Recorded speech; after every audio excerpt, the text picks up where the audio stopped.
This is Puente Grande Prison, the most fortified prison in Mexico. It's known for the large number of guards, 2 guards for each inmate, because the prison was dedicated to the most dangerous criminals in Mexico. On top of them were drug gang leaders. These are not ordinary criminals. These are the leaders of tens of thousands of armies and followers heavily armed with all imaginable weapons. So attacking the prison suddenly is always expected. Therefore, the prison walls were doubly fortified, with heavy concrete reinforced with the strongest type of steel, watchtowers, heavily armed guards, and checkpoints along the road to the prison. The prison was like a military base. This was the prison where El Chapo was imprisoned, the most famous and dangerous drug lord in Mexican history and worldwide. He is the Sinaloa cartel leader, the most dangerous drug gang in the world. It was named after the Sinaloa state where they came from. El Chapo had been pursued for a long time and was arrested for the first time in 1993 after a heavy chase by the Mexican authorities. Although El Chapo was arrested, this didn't prevent him from running his empire from inside the prison. He did it through bribery. He bribed every single officer and guard in prison with bribes worth millions, which granted him comfort. He lived the king's life in prison. They got him alcohol, women, and all the food he wanted. They even used to allow his 2 wives and his mistresses to visit him and stay with him for days. Moreover, he had phones to keep running his gang from inside the prison. The person who facilitated El Chapo's life most inside the prison was this man, Damaso Lopez. Damaso was deputy chief of security at Puente Grande Prison. El Chapo bribed this man to the point that he became his right hand. He gave him a house, a car, gifts, and a huge salary. This strengthened their relationship and they became friends. So Damaso was the main reason El Chapo was at a complete comfort level inside prison, to the extent that he could do whatever he wanted. El Chapo, during his imprisonment period, was not only able to run his gang, but he was also able to develop a new way for drug trafficking from inside the prison. This way wasn't his creation, but he and his gang made a revolution in it, which is drug trafficking through tunnels. El Chapo hired engineers, architects, and specialists to dig tunnels at a professional level. Certainly, El Chapo, through this tunnel, was targeting the US. It was the most profitable place for them. El Chapo and his gang, Sinaloa cartel, didn't need to smuggle drugs anymore, neither by air, sea, or land.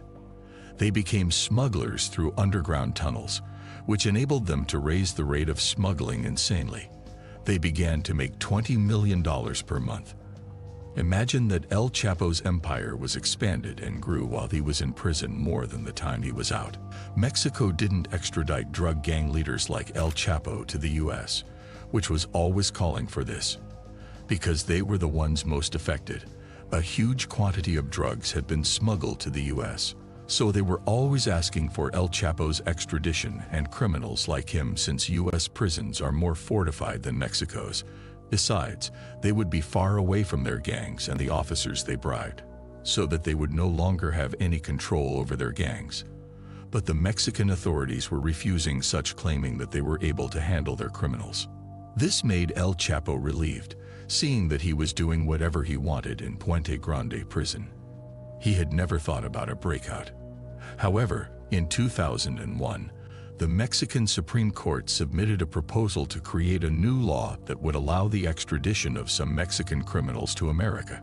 El Chapo felt in danger when he first heard about the new law of Mexican criminal extradition, so he immediately started planning an escape, which must be carried out as soon as possible. A few weeks later, El Chapo had already formulated a solid plan and began to carry it out. El Chapo was already aware that only a few people should be involved in the plan, so he gave a huge bribe to his assistant Damaso and explicitly told him that he wanted to escape. Damaso replied and assured him that he would help him. El Chapo agreed with his friend Damaso to reduce the number of guards on January 19, 2001, which was the day El Chapo planned to escape. Of course, Damaso would not reduce the number of guards in the entire prison, but rather in the section where El Chapo was. El Chapo also bribed one of the prison workers named Chito. This was one of the workers responsible for the laundry. His main task was to take the dirty clothes from the inmates and put them inside a cart that he took outside the prison and placed in a van that would take it to the laundry facility. Chito was the best choice for El Chapo because he was a normal worker out of sight. He only did his usual daily tasks, and none of the guards cared about him. The D-Day had come.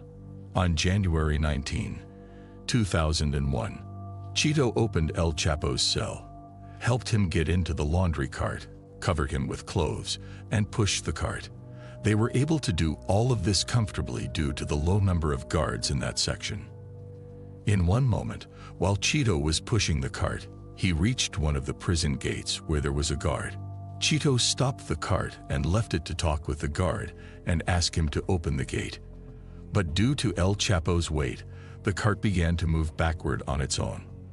At that moment, El Chapo was scared that the cart would hit the wall, flip over, and he would fall out, and then they would be exposed. But his friend Chito quickly rushed and ran behind the cart and held it before hitting the wall. He moved on his way normally to the prison parking lots, where a car was waiting for them. El Chapo immediately got into the trunk, and they drove out of the prison. By the way, the car was driven by one of the bribed guards. For this reason, when they went out of the prison exit gate, no one stopped them or even searched the car. They let them out immediately. Despite the escape being quickly exposed, the pursuit was delayed because the majority of the local police were in El Chapo's pocket. They didn't make a move right away, giving him the chance to go far away from the prison. Afterward, the federal police got the news of El Chapo's escape, and this police force is hard to bribe, unlike the local police. The federal forces began the pursuit while El Chapo's men were waiting for him somewhere near the prison. When he reached them, they changed his car and took him in an armored car to another place where a helicopter was waiting for them. He got in the helicopter, and they took him to another location where another armored car was waiting. They moved him to 4 different locations so that he couldn't be tracked. The last car El Chapo took was in Mexico City. While they were driving in the streets, El Chapo took a look around him to find out that he was surrounded by police cars and motorcycles. He was so stressed and worried that he asked the driver about how they managed to track his location. The driver reassured him that he had nothing to worry about because all of the police were actually there for his protection. El Chapo took a deep breath and felt relieved. The corrupt police were surrounding him so that the real police couldn't reach him. No one would ever expect that El Chapo would be escorted by that many police cars. They went alongside him until they reached one of the gang's safe houses. El Chapo's breakout in 2001 had made him a legend, to the point that most people began to think that he was above the law and untouchable. Although the Mexican authorities devoted considerable resources to the pursuit of El Chapo, they were unable to reach him, and El Chapo remained free for 14 years. During these years, El Chapo was moving between his secret safe houses, many of which were in isolated areas in the mountains. During these 14 years, El Chapo's empire grew insanely. He used to smuggle cocaine to America worth billions of dollars annually. El Chapo's gang expansion and the areas they have taken control of in Mexico have reached an unprecedented level.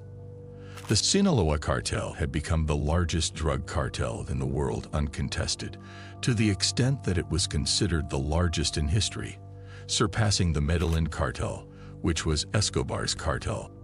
Reaching this level of power, influence, and control is impossible without violence. Therefore, acts of violence were insane, especially in the northern cities of Mexico, the cities that are bordered by America, because they are used in drug trafficking, so it was like a war. El Chapo and his gang turned these cities into war zones, causing a lot of unprecedented killings and mass destruction. El Chapo managed to destroy all the gangs, one after the other, taking over the northern areas. This made him the largest and sole dominator of the drug trafficking movement from Mexico to America.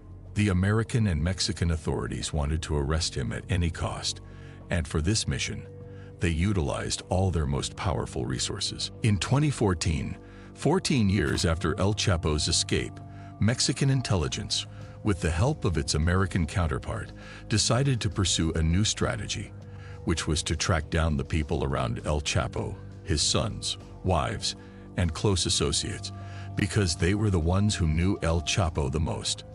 Thanks to their new strategy, they managed to reach El Chapo's technical assistant. This young man was a Colombian in his 20s. The intelligence managed to convince him to work for their benefit, and with his assistance, they were able to hack the encrypted communication network used by El Chapo and his gang. This way, they managed to identify his location and know that he was in a house in Sinaloa, which is the headquarters of the gang. The house is one of El Chapo's safe houses. They identify the house's location, and exactly on February 17, 2014, the Mexican Special Forces, along with DEA agents, surrounded the house and stormed it. The house wasn't ordinary. Behind the house's main door, there was another steel door. The Special Forces kept beating this door, trying to break it. At the same time, El Chapo was sleeping inside. All of a sudden, his assistant entered his room screaming and told him that the Mexican army was at the door. He jumped out of bed, hearing the sounds of hitting on the steel door, so he got up from his place and started to move. The forces that were outside the house were able to see movements through windows. They saw that there were people moving inside. So, they intensified the beating on the door even more. The windows were also fortified. All the house was armored, and due to the fact that the windows were small, making it difficult to enter through them, all their focus and efforts were on the door. They kept beating the door until it was broken. Then they entered the house with their weapons raised, ordering all the people that were inside to surrender and lie down on the ground. However, they were surprised when they found out that no one was inside the house. They searched every single room and every corner of the house, but no one was there, although they saw shadows moving inside the house when they were outside. Where did El Chapo go? When his assistant entered the room to alert him, El Chapo got up from his bed and went immediately to the bathroom, not to hide, but rather to escape through a tunnel. El Chapo's gang has become professional and has expertise in digging tunnels, not only for drug smuggling, but also for escaping. All their safe houses had underground tunnels. In case the house was surrounded by the police, El Chapo would immediately run out of the house easily. El Chapo managed to escape through a tunnel dug under the bathtub. And this is a real image of the tunnel after it was discovered by the Mexican authorities. The entrance of the tunnel was smartly designed so that no one would find out unless he knew about it. To open the secret entrance, a pin must be inserted into a small opening behind the bathroom mirror. This would create an electric current that would unlock the lock holding the bathtub. Then it must be lifted by hands. The bathtub would raise easily thanks to the hydraulic arms that support it from underneath. When El Chapo entered the tunnel, he pulled the bathtub out and closed it behind him. For this reason, the storming forces took their time searching the house until discovering the secret entrance. El Chapo managed to escape with his wife, his assistant, and his chef through the tunnel, and by the time the special forces found out about the tunnel entrance, El Chapo and those with him had already vanished. El Chapo decided to go to a normal place, a place where nobody would think he would be there. Instead of going to one of his isolated safe houses, he went to a coastal city named Mazatlan. It is a touristic city, and no one would expect that he might be there. But what El Chapo didn't know was that his communication network was hacked.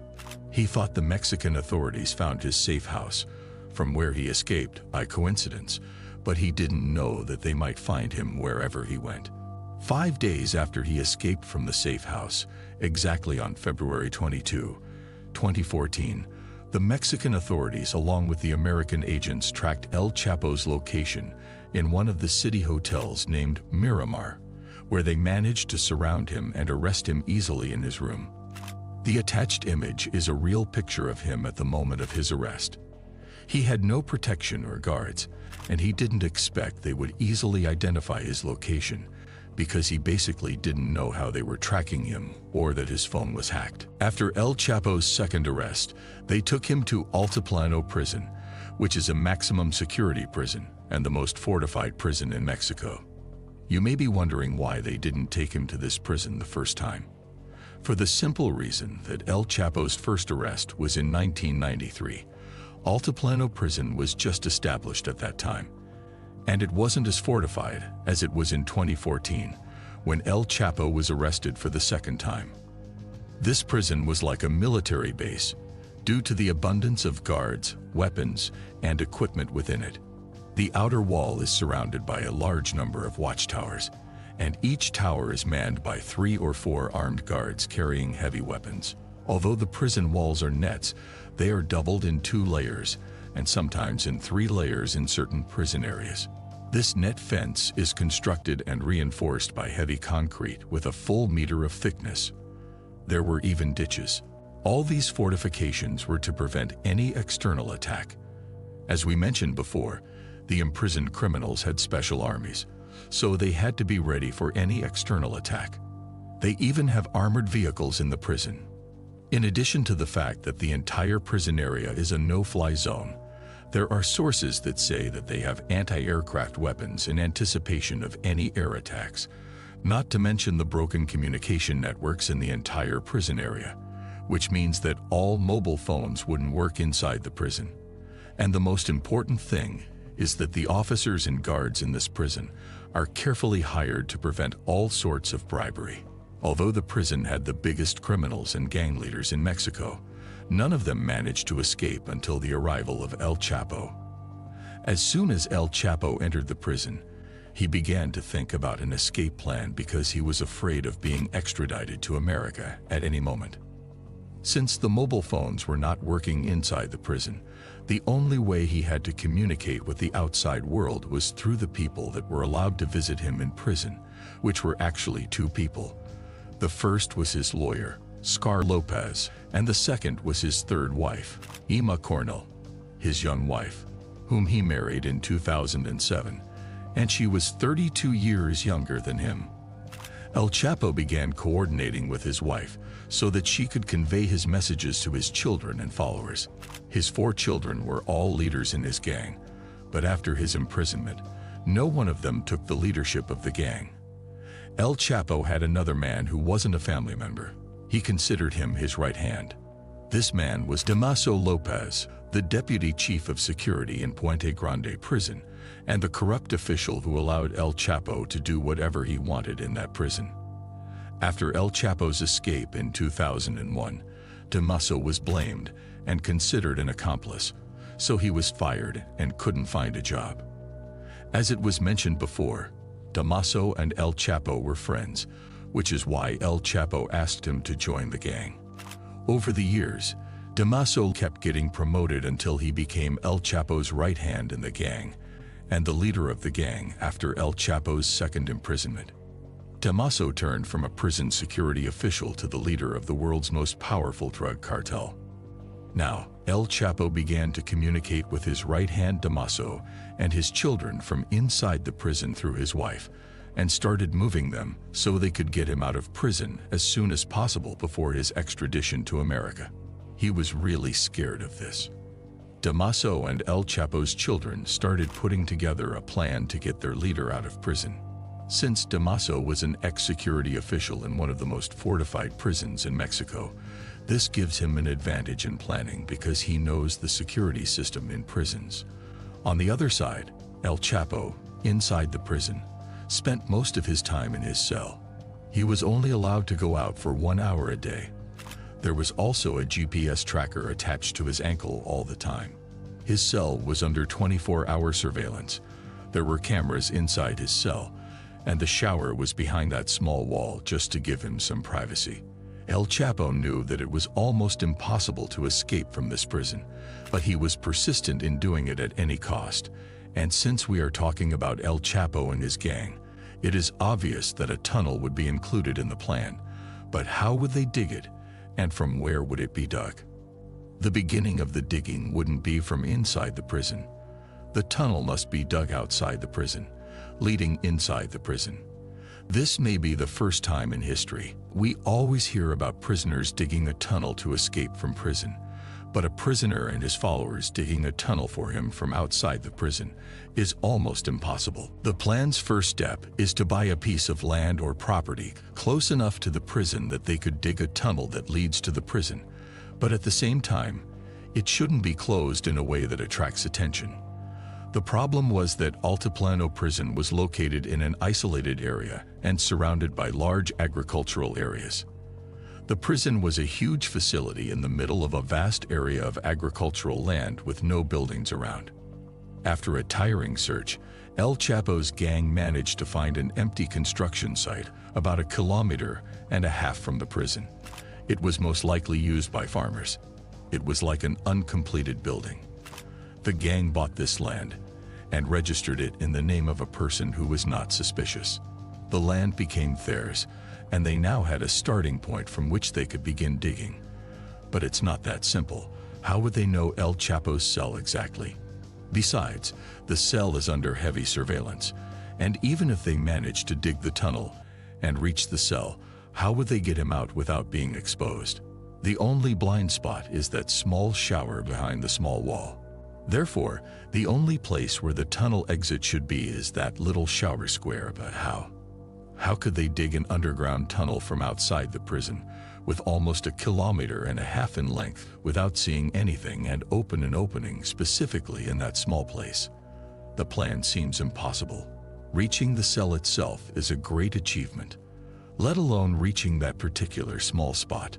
To solve this problem, El Chapo got a brilliant idea that would help his men identify his cell location and exactly that small space behind the wall. The idea was inspired by the GPS tracker that was on his ankle. The idea was simply to smuggle a GPS to him, which he would put in that shower space so the men digging the tunnel could easily identify the exact location. The idea was perfect, but the problem was smuggling the GPS device. Altiplano was the most fortified prison in Mexico, and smuggling anything inside the prison was almost impossible.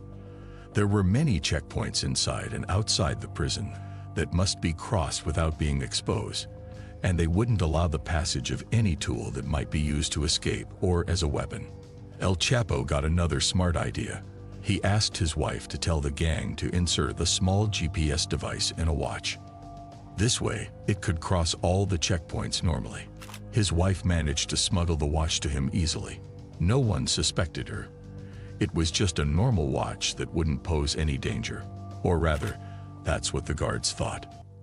Through that watch and the GPS device, El Chapo's men managed to identify the exact location of that particular spot behind that small wall. El Chapo's men had already started the digging process towards the prison, but when they got the exact location, they knew how to point the digging 100% in the right direction. As we mentioned before, they were experts in digging tunnels, so the tunnel they dug was astonishing and professional engineering work at all levels.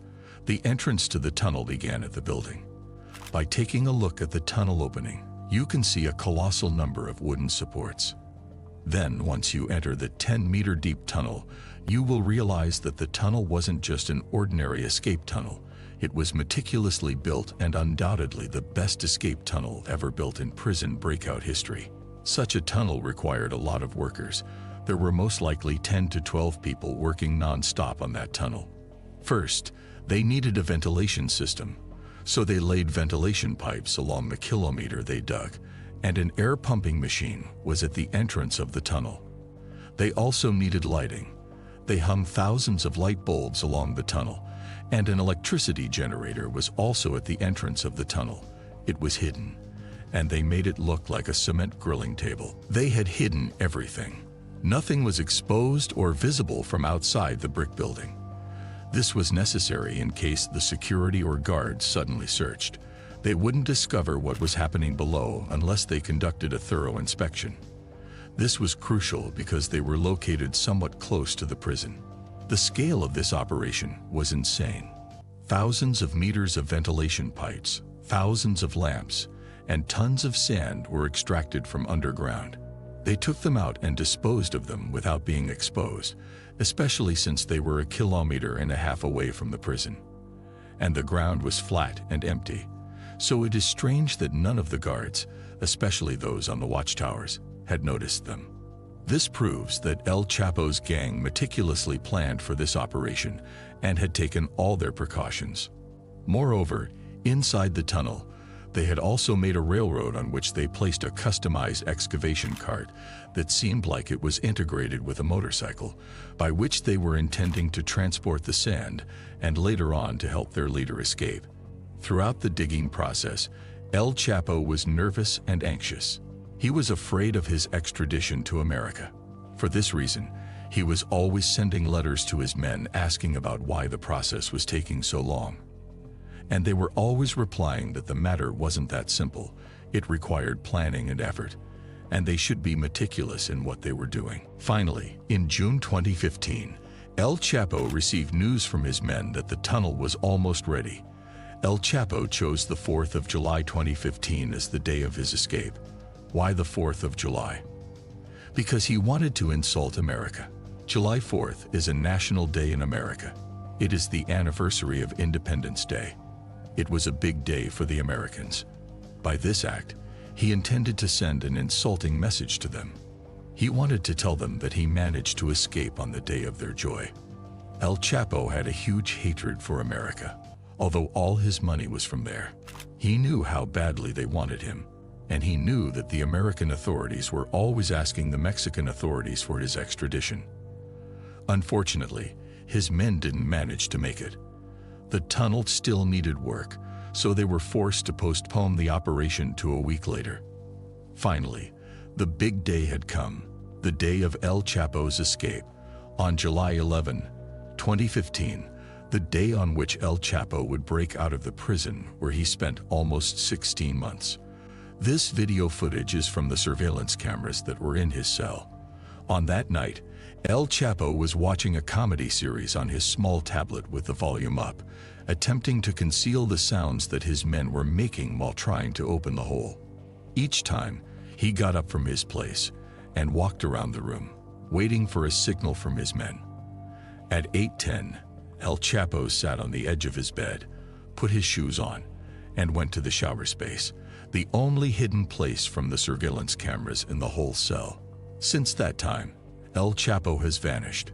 El Chapo entered the opening and went down through a ladder to the underground tunnel, where he met with his wife's brother, who pointed him to the cart and asked him to get on it.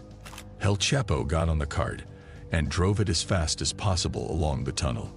When he reached the other side of the tunnel, he went up to the brick building where a quad bike was waiting for him. He rode it with one of his men and went. On the other side, the guards in the prison took 40 minutes to discover the escape. They noticed on the surveillance cameras that El Chapo wasn't in his cell. They went immediately to check on him. At first, they thought that he might be hiding behind that shower wall, but they were shocked when they found the opening of the tunnel. The sirens immediately blared, declaring a state of alert, but it was too late. By that time, El Chapo had already traveled a long distance. He then arrived at a big truck, got into the truck trailer, and his men tightly closed it so as not to be seen. Then the truck drove for approximately 2 hours until it arrived at a town named San Juan, which is located in an area called Querétaro. El Chapo then got on a private jet, whose pilot was one of the most trusted by El Chapo and his whole gang. This time, El Chapo took all necessary precautions, not leaving anything to chance. There were 2 jets. The first would take El Chapo to his destination, and the second would fly to mislead everyone that might be pursuing him. El Chapo decided to go hide in one of his safe houses. It was like a castle that is located in the mountains in Sinaloa. It was the most fortified and safest place for El Chapo, which they used to call the Sky. El Chapo's escape caused great embarrassment to the Mexican authorities because, just a year ago, they boasted of his arrest in front of the world, considering it the greatest achievement in the war against drugs and crime. The Mexican authorities have harnessed a large part of their forces and resources to hunt down El Chapo at any cost. If only El Chapo had kept hiding in his secret houses in the mountains, it would have been difficult for the authorities to track him. But El Chapo kept moving from one city to another, visiting his gang headquarters, meeting his followers, and giving them orders. This was very important to maintain his control and leadership over the gang, but it put him in danger and made his tracking easier. Especially since the Mexican authorities were supported by the Americans, they fully cooperated in El Chapo's case. The American authorities provided the Mexicans with all sorts of newly developed technologies for tracking and monitoring. The Mexican intelligence, with the help of the Americans, managed to locate a house in Los Mochis, which is a city in the north of Sinaloa state. In this house, the intelligence team noticed that there was a movement by El Chapo's gang. They started eavesdropping on them and noticed that they used the nickname Grandma to refer to a specific person. For example, they say, "Grandma is coming. Prepare yourself for Grandma."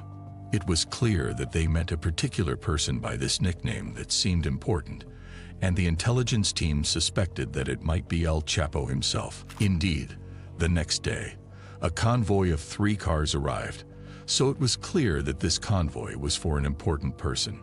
The first time the cars arrived, they entered the garage directly, and the agents who were monitoring the place could not identify the person who was inside the car. So the Mexican intelligence kept eavesdropping on their calls and monitoring the house for a period, during which they became almost sure that El Chapo was inside that house. This was confirmed after hearing his voice, or what appeared to be his voice, through eavesdropping on their calls, besides the fact that such preparations and protection wouldn't be for someone else but El Chapo.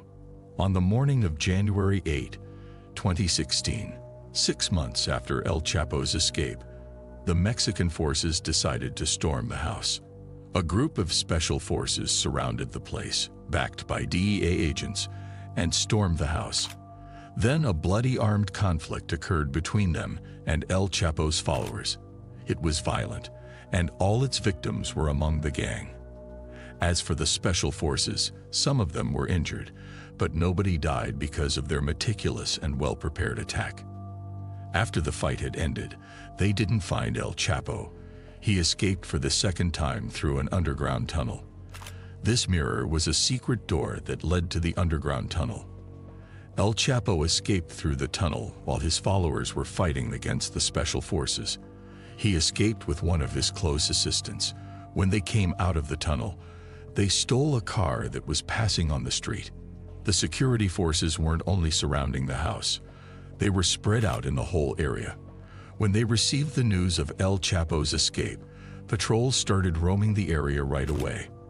About 20 kilometers away from the house, at one of the checkpoints, 4 federal police officers managed to arrest El Chapo and his assistant.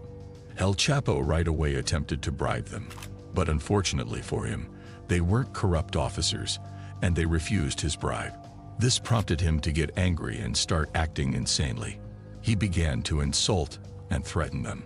However, the officers disregarded his threats, took a picture of him, and sent it to their commander, who told them that special forces were on their way to them, and warned them that El Chapo's men and associates were preparing for an attack by mobilizing all their forces to rescue their leader. He also ordered them to take shelter in a nearby motel and get prepared for any sudden potential attack from El Chapo's gang. The 4 officers and El Chapo took one of the motel rooms, where they waited and monitored the situation. After a short while, they began to hear the sounds of cars approaching from a distance, as if it were a large procession moving slowly towards them. At that moment, El Chapo smirked maliciously and said to the police, "Now you probably wish you had accepted my offer." However, his smile quickly turned into a look of shock and despair as the procession of cars arrived, and he realized that those were not his men but a massive number of soldiers from the army and special forces. They had surrounded the hotel and quickly secured all entrances and exits. El Chapo's men were taken aback. They couldn't even contemplate getting closer to the hotel once they saw the heavy presence of security forces in the area. El Chapo was arrested for the 3rd time and sent to Altiplano prison again. The the prison from which he escaped the last time. But this time, El Chapo was under heavy surveillance. Nevertheless, imagine that he began to look for another way out and started to plan for an escape operation. He sent messages to his gang asking them to do it again. According to some of El Chapo's gang members, they had really started working on a new escape operation. And what made it weird was that they were planning to do it the same way. The Mexican authorities were already working on his extradition procedures to America. They had come to believe that this was the only solution. El Chapo escaped from Puente Grande in 2001. He had remained a fugitive for 14 years. He also escaped through a tunnel beneath the bathtub when they surrounded him in one of his safe houses. He also escaped from Altiplano prison, the most fortified prison in Mexico, and escaped for the fourth time through the tunnel behind the mirror in another safe house. How long will they keep chasing him? If he stays in Mexico, he will surely find a way to escape because all of his men and followers are around him. But in the US, he would no longer be able to do anything.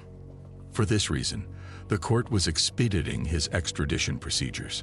Imagine that the judge who was working on his extradition file had been assassinated in October 2016. El Chapo's extradition to America had been postponed to a year later, but eventually, one day, in January 2017, El Chapo was surprised when the guards and soldiers entered his cell, tied him up, and took him to a helicopter that was in the prison yard. He was then taken to a special plane, and he hadn't realized what was going on yet. The plane landed in New York, and El Chapo got off the plane, trying to comprehend what was happening. He was confused, looking around to the right and left. El Chapo asked one of the DEA agents, "Where am I?" The agent replied, "You are in New York." And this is a picture of the most powerful drug gang leader in history, with tears in his eyes, a historical scene. El Chapo was tried in the US. The trial lasted for a long period during which many details, witnesses, and testimonies emerged. Eventually, in 2019, El Chapo was sentenced to life imprisonment plus 30 years. Currently, El Chapo is in a prison named ADX, or Florence Supermax. It is a prison located in Colorado, USA. This prison is considered the most powerful and secure prison in America. It houses inmates deemed extremely dangerous, even to other prisoners, which means that all the inmates are kept in solitary confinement, and even their interaction with the guards is limited. El Chapo spends 23 hours a day in his cell, and he is only allowed to go out for 1 hour to indoor places in prison under strict and heavy surveillance. I am pretty sure that El Chapo considered escaping many times, but I strongly believe that he has tears in his eyes when he realizes that he is far away from all his power and influence. We have reached the end of our story. Thank you for watching. Don't forget to like and subscribe to more videos.